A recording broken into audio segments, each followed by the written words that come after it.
What's going on, guys? Welcome to Yakety Mac and welcome to the Mac Wrap for the month of February 2026. I've got several things to cover in today's video, so be sure to stick around and check that out. First and foremost, congratulations again to Chesapeake Chris. He has received the Cast King Zephyr BFS reel, and he's already posted a video where he's done an unboxing and given first thoughts, so be sure to check that out.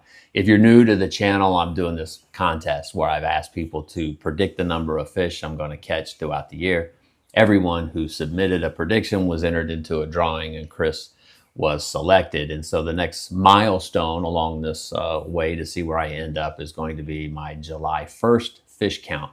Will I be over or under 64? Well, I've already got some fish on the board, and I'm going to update the El Jefe Pabst Blue Ribbon board here in just a few moments to let you all know where I stand.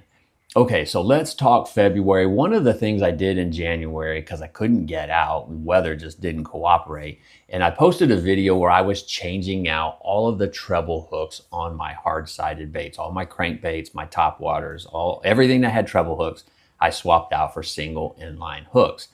And I got its first test on my first outing of the year. Now, this was a tough day. I was out there for hours and I could not get a bite. And I was actually not throwing a crankbait or anything. I was throwing jig, I was throwing soft plastics, I was BFS, swim baits. I was throwing everything except hard-sided. I'd really gotten away from throwing hard-sided baits because of the treble hooks. So as the day was winding down and I was actually beginning to work my way out of the lake back to the main river, I started throwing the crankbait. And within 5 or 10 minutes of throwing the crankbait, I landed my first fish of 2026. So this is pretty cool. You know, it's a small sample size, but it's the first bite that I had. He was hooked really well. The inline hooks did exactly what I wanted them to do. I wasn't getting hung up. I wasn't bringing back a bunch of debris with me. I was throwing this thing into some really shallow water as well. So I'd say as of right now, this experiment is working out okay, even if it's just that one fish. I was able to get out the very next day. I took a day off from work because the weather was predicted to be gorgeous, and I can't work under those conditions. And so I went out a second day and to a different lake. And the water was really, really low and unusually clear for this particular body of water. And while I was able to do a little bit better, I was having trouble finding some size until I landed this guy. You're damn right I'm counting that fish. So anyway, that was how the day was going. At least they count. At least they go towards the total. And one of the things that I kind of began to realize as the day went on, and I'm not used to fishing clear water, is that I had to start making longer casts. Now, that might be common knowledge to a lot of you. It wasn't to me. It just didn't kind of dawn on me. So instead of casting, 10 to 25 yards in front of me, I started casting 30 to 45 yards in front of me. And I actually started to have some success when I did that. And so I was able to land a few more fish and add to the total on my second day. I did get out again, not on the kayak. I just went to a small pond to test out a new lure and a new tackle that I picked up at a show I was at back in January. And I'm going to share a video of that in my review on that particular jig head. But I went to this pond just to test it out and ended up catching a couple of fish on that day as well. So that added to the total. And that brings us into the very first tournament of 2026, my first club tournament, which was at Dog River in Mobile, Alabama. So we had our choice from several different ramps. I think it was 4 different ramps we could have launched from. I decided to launch from Perch Creek, and it ended up that was kind of the most popular launch destination for the guys. Not because I'm any sort of a genius or anything. It just, that particular body of water just seemed to appeal to a lot of people. And so the only difference is that most of the guys that launched at that went north and I went south. So I was filming this intro right here, and I'm going to show this just because check out that sky behind me, man. That is absolutely gorgeous. It doesn't matter how many times you see something like that. It never gets old. It never ceases to amaze. And so I'll set the stage for you in this particular tournament. Sun's coming up and there is fish activity all over the place, especially bait fish. Everywhere you look, bait fish running, busting the top of the water. You could tell they were being chased. And so my immediate thought was, oh yeah, it's on, right? And within 5 or 10 minutes of lines in, it was on. I get fish number one of the tournament, my first scoreable fish. Got him on a fluke. Saw some bait fish popping through just beyond it, brought it through the middle of that, and got my first fish. So I'm pretty excited about that. And I'm also thinking, okay, if this is happening to me, it's happening to everyone.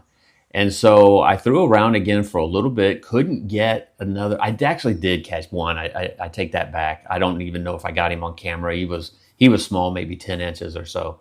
And then I decided to switch up to a hot pink fluke.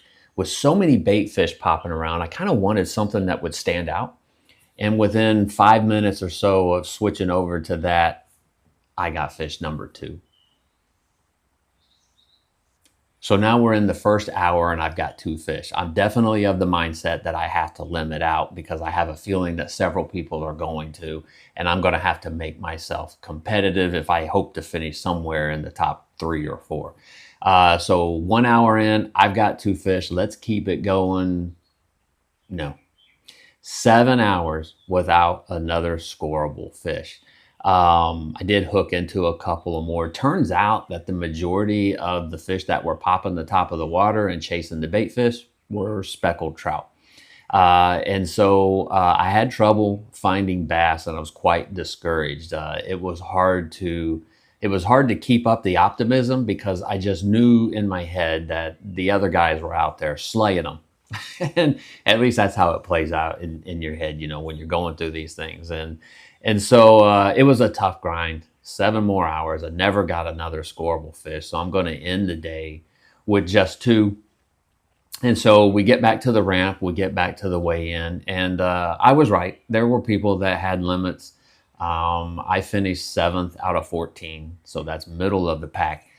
There's no moral victories in that. You know, no matter how tough the fishing is or no matter how many small fish are being caught and size is hard to find, there's always 1 or 2 or 3 people who always find a way, right? They find a way, and I have to be one of those people that finds a way. I didn't do it.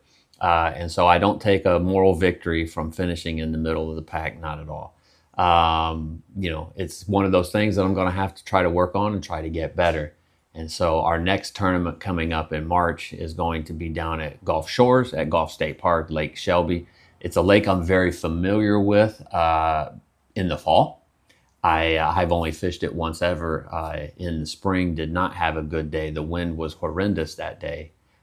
So this will be my second attempt to try to do something there in the spring. It really produces in the fall, so we'll just have to see.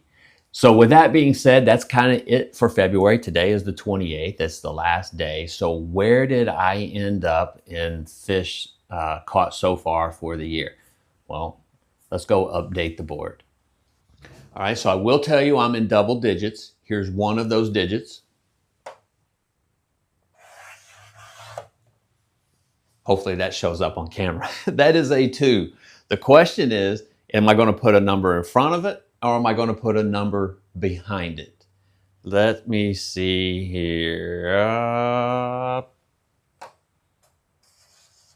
We'll go right there. If you cannot see that, that is 12 fish so far for 2026. So, you know, the goal is to try to hit that, to try to hit 64. Am I going to be over? Am I going to be under 64 by July 1st? And so if you trend that out over the amount of time left, I'm going to be right at 60, although I think I'm going to have better months than 12 ahead of me, especially for March. I should.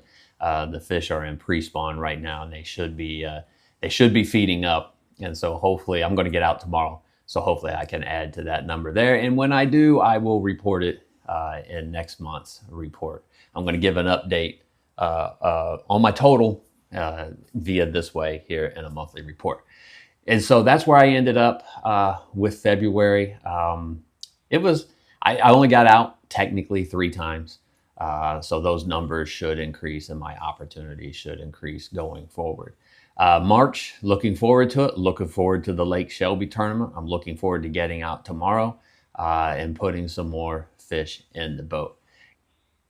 So guys, for 2026, I got a little bit of a different content strategy plan. I'm going to do a lot less just me on the water fishing, and I'm going to do more focused on modifications. I'm going to do more focused on techniques and product reviews and some more giveaways and such. The numbers do not lie. Watching somebody catch fish is not what you want to see per se, most of you. What you actually want to do is you want to learn and you want to experience and get new ideas from someone else's experiences, I should say. So that's the kind of content that I'm going to focus on going forward for 2026, as well as some more giveaways, because I think it's fun and I think it's something that I just enjoy doing, giving back to those of you who give to me. So do me a favor, if you're not a subscriber, please subscribe, and then also hit that like button for me. Leave me a comment if you would, and then share this video if you are so inclined. And hey, look, no matter what you've got going on, I hope you will always take some time to get outside and play.